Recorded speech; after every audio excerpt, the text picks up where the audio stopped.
no matter what culture you're in, music is a great mind shifter. So having a playlist, I think even before you get into these different areas, have a playlist for sad, a playlist to get unstuck. And then as soon as you get into that space and the tea kettle rises, go right into it. So walking and music are things I like to use in conjunction. I do like to write. Of course, we wrote a book. For me, writing is a form of meditation. It's allowing me to just write the thought without trying to judge the thought.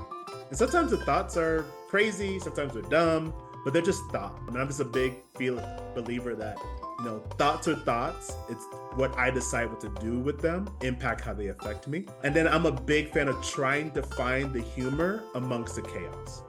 Because life sometimes will not make sense. I mean, humans as a species, we don't make sense.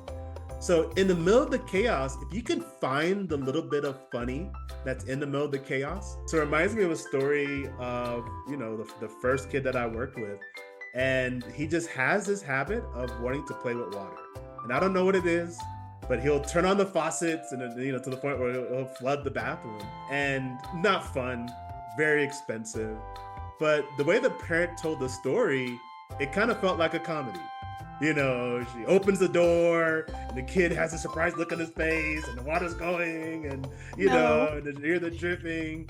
And in some cases, just finding the humor in the midst of a chaotic story really changes just our thoughts about it moving forward.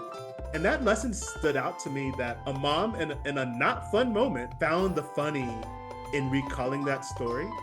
And sometimes that's the only control that we have is leveraging humor in a useful way.